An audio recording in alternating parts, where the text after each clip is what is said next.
आज का मेरा golden tips desire and aversion के ऊपर है। The role of desire and aversion during the selection of the homeopathic remedy.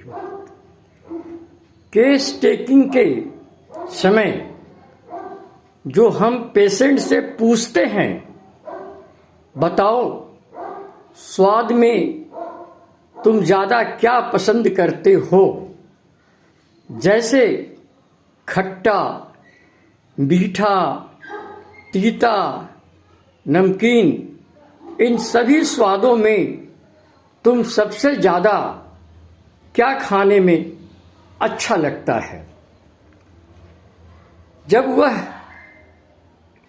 बताए कि हमें यह अच्छा बहुत ही ज्यादा लगता है और हम खाना भी खूब पसंद करते हैं, तो आप उसके चेहरे को जरूर देखें कि उसके चेहरे का अट्रैक्शन क्या कह रहा है। उत्सुकता से चेहरे के अंदर चमक आ जाती है और जिस चीज को वह नहीं पसंद करेगा तो उसके कहते ही उसके चेहरे का चार्मिंग खत्म हो जाएगा। So you must see the facial expression of the patient during asking that question। एक डायबिटिक का पेशेंट को भी स्वीट की बहुत इच्छा होती है, मगर नहीं खाता है क्योंकि डॉक्टर ने मना किया है। मेरा संबंध इच्छा से ही है, मजबूरी दूसरी चीज होती है। खाने का संबंध पेट से होती है, मगर इच्छा का संबंध जो होता है वह ब्रेन से रिलेटेड होता है। कुछ ऐसे भी इच्छा होती है जिसे खाने के बाद उसकी तकलीफ बढ़ जाती है, मगर पेशेंट खाना चाहता है। जैसे अर्जेंटम नाइट्रिकम का पेशेंट मीठा खाना चाहता है, मगर मीठा खाने से उसे डायरिया हो जाती है। जितने भी ट्यूबरकुलर पेशेंट होते हैं वह वही चीज को खाना ज्यादा पसंद करता है जिस चीज से उसकी तकलीफ बढ़ने की संभावना है। अंत में मैं एक बहुत ही ध्यान जोनी बात बता रहा हूं, इसे मन में जरूर बसा कर रखेंगे। When you have a patient in acute and very serious stage and his life is in the danger, if he craves something, give it to him. But in chronic cases, keep it away. So if somebody likes alcohol in the chronic cases, he says, when I drink brandy, I feel so bad. You must not give to him. If in a acute disease he is dying and wanted brandy must give to him. This is the proved by the stalwarts of the homeopath, so you can also apply this principle during the treatment of acute disease and the chronic disease.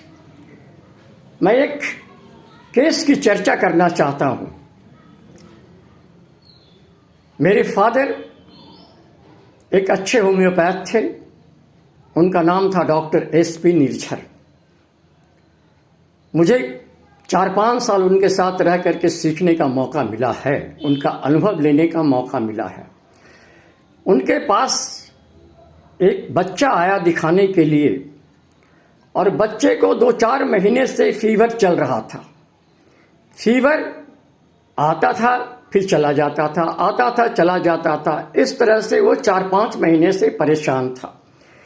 कई डॉक्टरों ने, कई allopath डॉक्टरों ने देखा और देखने के बाद उस फीवर को पूर्णतः ठीक नहीं कर सका। वो जब केस मेरे फादर के पास आया तो सारी हिस्ट्री लेने के बाद जो मेडिसिन पढ़नी थी वो तो पढ़ी, मगर पेशेंट का गार्जियन ये बार बार कहने लगा कि सर जब इसको बुखार बढ़ता है ना तब ये एक चीज का मांग जरूर करता है कि हमको अनानस दो। अनानस मीन्स पाइन एप्पल, और वो बहुत खाना चाहता है, मगर सारे डॉक्टरों ने इसे बंद कर दिया है कि इसको नहीं देना चाहिए। उस स्थिति में हमारे फादर ने कहा कि अच्छा, जब फीवर तेज अवस्था में आए और इसको कहे कि हमको अनानस दो तो तुम दे देना, मना नहीं करना, मैं कह रहा हूं इसको दे देना।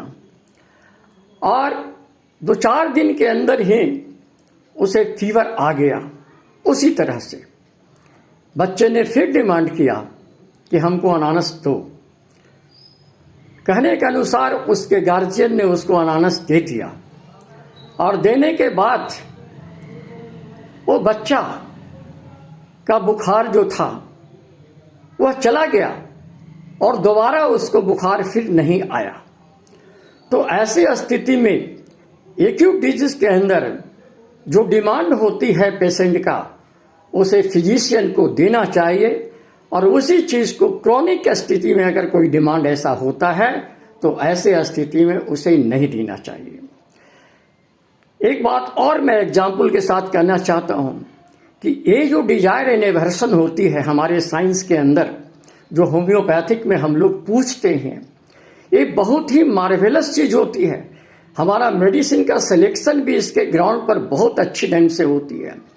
जब मैं कलकत्ता में प्रैक्टिस कर रहा था, एक बच्ची जो गुजराती लड़की थी, क्लास 6 में पढ़ती थी, कॉन्वेंट में, बैठे बैठे उसको पैखाना हो जाता था, मगर ये पता नहीं चलता था कि हमने पैखाना कर लिया। पैखाने की गंध से उसको पता चलता था कि पैखाना हो गया। 2-4-6 महीने से परेशान थी। कई डॉक्टरों से दिखाने के बाद वो मेरे पास आई। मैं उस समय कलकत्ते में ही प्रैक्टिस कर रहा था, मगर गुजराती से हमारा लगाव उतना नहीं था, गुजराती भाषा से मेरा लगाव नहीं था। जब उस बच्ची को मैंने देखा, पूरी हिस्ट्री मैंने लिखा और लिखने के बाद उसका टोटलिटी के आधार पर मैंने पेशेंट दिया, दवाई दे दिया उसको। मैंने टोटलिटी में एक चीज पूछा था, क्या खाना पसंद करती हो? उसने कहा मीठा खाना पसंद करती हूँ। और डिजायर के पास मैंने स्वीट लिखा। 2 महीने बीत गए, उसको कोई फायदा नहीं हुआ। तब उसकी मम्मी ने बोली कि डॉक्टर साहब 2 महीना हो गया, इसको कोई फायदा नहीं किया। मैंने कहा रुक जाओ थोड़ा, 2 मिनट में फिर इसको देख लेता हूँ अस्थिर से। उसके केस को मैंने रिवाइज करना शुरू किया।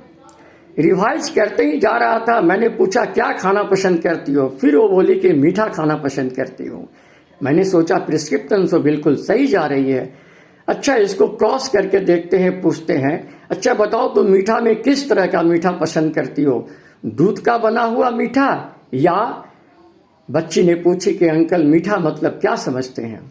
मैंने कहा कि मीठा के मतलब तो हम स्वीट समझते हैं। वो गुजराती लड़की थी, उसने कही कि अंकल मीठा गुजराती में नमक को बोलते हैं, स्वीट को नहीं बोलते हैं। मेरा सारा प्रिस्क्रिप्शन वहाँ से पलट गया और मैंने डिजायर साल्ट के अनुसार मेडिसिन का सिलेक्शन किया और सिलेक्शन करने के बाद जब उसको मेडिसिन दिया गया तो विद इन 15 डेज वो कहती है कि अंकल इसी दवाई को आप पहले क्यों नहीं दिए थे, क्योंकि मैं तो नहीं समझा था कि स्वीट का मतलब वो कहना चाहती है, मीठा का मतलब स्वीट समझे, साल्ट तो समझे नहीं थे और साल्ट के आधार पर मेरा मेडिसिन का सिलेक्शन हुआ भी नहीं था। जब मैंने साल्ट के आधार पर मेडिसिन का सिलेक्शन किया और उसको जो आराम मिला तो हमने सोचा है कि ये डिजायर्ड एंड एवर्सन का होम्योपैथिक में कितना बड़ा रोल है, हमारे होम्योपैथिक मेडिसिन के सिलेक्शन में कितना बड़ा रोल है। और हम अगर इतने इंडिविजुअलिटी के आधार पर इंडिविजुअल करके पेशेंट को अगर देखें कि क्या खाना पसंद करता है, क्या वो ज़्यादा पसंद करता है, उस आधार पर भी अगर हम मेडिसिन सिलेक्शन करके पेशेंट को देते हैं तो हमारा पेशेंट आराम होगा। धन्यवाद। आपका डॉक्टर कल्याण स्वरूप, गया बिहार।